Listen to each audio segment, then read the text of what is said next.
বেতন বৃদ্ধি, বকেয়া টাকা পরিশোধ সহ একাধিক দাবি নিয়ে মঞ্চ বেঁধে জেলা শাসক দপ্তরের সামনে বিক্ষোভে বসলেন নদিয়া জেলা মিড ডে মিল সহায়িকা সমিতির সদস্যরা। এদিন জেলার একাধিক মিড ডে মিল কর্মীরা এই বিক্ষোভে সামিল হন। এর আগেও একই দাবি নিয়ে বিভিন্ন প্রশাসনিক দপ্তরে ডেপুটেশন জমা দিয়েছেন তারা, তাতে কাজের কাজ কিছুই হয়নি। অবশেষে নদিয়া কৃষ্ণনগর জেলা শাসক দপ্তরের সামনে মঞ্চ পেতে বিক্ষোভ শুরু করলেন তারা। তাদের মূল দাবি, উৎকর্ষ বাংলায় তাদের যে ট্রেনিং দেওয়া হয়েছিল সেই ট্রেনিং বাবদ যে টাকা বকেয়া ছিল সেই টাকা আজও পরিশোধ করা হয়নি। অন্যদিকে তাদের মাসে মাত্র ১,৫০০ টাকা, বর্তমানে সেটা পাচ্ছেন, সেটা বাড়িয়ে দিয়ে ২,০০০ টাকা করা হয়। কোনো নিয়োগপত্র তাদেরকে দেওয়া হয় না, পুজোর আগে কোনো বোনাসও তারা পান না। কিন্তু মাতৃত্বকালীন পরিস্থিতিতে তাদেরকে ডিউটি করে যেতে হচ্ছে। তারা চাইছেন অবিলম্বে বেতন বৃদ্ধি করার পাশাপাশি অন্যান্য সরকারি কর্মীদের মতো তাদের স্বীকৃতি দেওয়া হোক এবং সুযোগ সুবিধে দেওয়া হোক। আমাদের দাবি, প্রথম আমরা যে উৎকর্ষ যে ট্রেনিং করেছিলাম আমরা রান্নার মিড ডে মিলের থেকে, যে আমরা সোয়াবিনের ঝোল করতে পারি কিনা, সেই দাবিতে আজকে আমাদের ৩ বছর ধরে টাকাটা আটকে রেখেছে। আমরা গত বছরও রানাঘাট এসডিওতে ডেপুটেশন দিয়েছি, তারা বলেছে জেলাতে গিয়ে বলুন, জেলাতে গিয়ে জানান, আমরা এইসবের মধ্যে কিচ্ছু জানি না। প্রথম আমাদের মিড ডে মিলের দাবি আছে বাচ্চাদের বরাদ্দ বাড়াতে হবে, তারপরে আমাদের ১২ মাস কাজ করিয়ে ১০ মাসের বেতন দেওয়া হয়। আমাদের কোনো মাতৃত্বকালীন ছুটি নেই, আমাদের কোনো ভাতা নেই, আমাদের সরকারি স্বীকৃতি নেই, আমাদের প্রতিদিন বাচ্চাদের আলুর ঝোল ছাড়া আর কিচ্ছু দেওয়া যায় না। ট্রেনিং করেছিলাম ৩ দিন ধরে, এই টাকাটা মেরে দেওয়ার প্রকল্প চলছে, এই টাকাটা দিচ্ছে না। আর তারপরে আমরা বাচ্চাদের বরাদ্দ বৃদ্ধি করতেছি, ওদের ভালো খাবার দেয় সেই জন্য। এইবার আমাদের মাইনেটাও ১২ মাসের দেয় না, ১০ মাসের দেয়। আর এটা বলতে চাইছি, আমাদেরকে মাইনে যখন ১০ মাসের দেয়, ১২ মাসে কেন দেবে না? আমরা তো রান্না করে সবাইকে খাওয়াই, আমরা তো বাচ্চাদের দেখছি, বাথরুম সমস্ত কিছু পরিষ্কার করি, সাফ করি, ওরা তো আমাদের নিজের সন্তান মতো।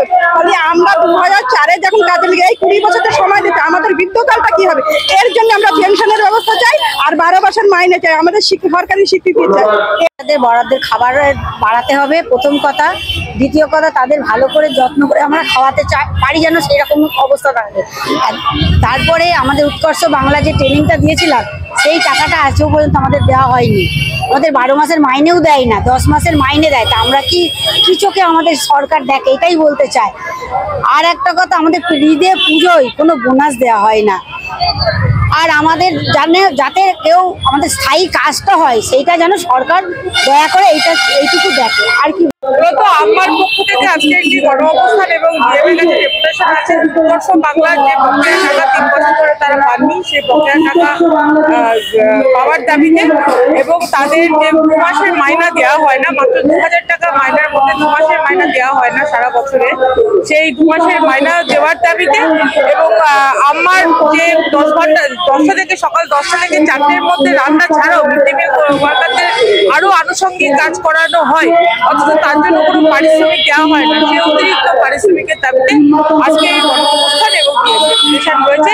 তাদের সম্মতিতে কৃষ্ণনগর শাখার পক্ষ থেকে আমরা এখানে এসেছি এবং আমরা মনে করি আমরা যে কাজটি করছেন অত্যন্ত গুরুত্বপূর্ণ কাজ, যার সাথে শুধু মহিলা শ্রমিকদের মজুরির প্রশ্ন নয়, জড়িয়ে আছে পুরো শিক্ষার পরিকাঠামো, বিশেষ করে প্রাইমারি শিক্ষা থেকে শুরু করে উচ্চ প্রাইমারি প্রাথমিক শিক্ষার ক্ষেত্রে যে অধিকার, শিক্ষার যে অধিকার, কারণ সর্বশিক্ষা মিশনের প্রকল্প অনুযায়ী যে মিড ডে মিল শুরু হয়েছে, সেই মিড ডে মিলের বাস্তবতা রয়েছে আমাদের দেশের মতো তৃতীয় বিশ্বের দেশে। সেই বাস্তবতাকে মাথায় রেখে আজকে স্কুলগুলো, যে সরকারি স্কুলগুলো বাঁচিয়ে রাখার স্বার্থে এবং সেই স্কুলগুলো বাঁচিয়ে রাখার কাজে মিড ডে মিল ওয়ার্কারের দিদিরা, অর্থাৎ আম্মার দিদিরা যে কাজটি করে সেটা অত্যন্ত গুরুত্বপূর্ণ কাজ। এটা শিক্ষার অধিকার প্রতিষ্ঠার লক্ষ্যে এপিডিআর মনে করছে এখানে থাকা দরকার এবং নারী শ্রমিকদের অধিকার এবং মজুরির প্রশ্নেও এপিডিআর মনে করেছে এখানে থাকা দরকার। মাত্র ৫ টাকা ২৫ পয়সা করে এক একটা ছাত্রের পেছনে খরচ। এইবার আপনি ভাবুন, এই ৫ টাকা ৭৫ পয়সায় কি হয়? অন্যান্য দেশে সারা ভারতবর্ষে ২৫ লক্ষ এই মিড ডে মিল সহায়িকারা রয়েছে। তার মধ্যে সবচেয়ে দুরবস্থার মধ্যে রয়েছে এই পশ্চিমবঙ্গ সরকারের মিড ডে মিল কর্মীরা। এবং দিনে ৫০ টাকা মাইনে, ভাবতে পারেন দিনে ৫০ টাকা, তাও রবিবারে পয়সা তারা পাবেন না। কোনো রকমের মাতৃত্বকালীন ছুটি নেই, কোনো রকমের বোনাস নেই, কোনো রকমের এসডাসিয়া নেই, কোনো রকমের সাহিত্য নেই, মানে কোনো ধরনের সামান্যতম সুযোগ তাদের ক্ষেত্রে নেই।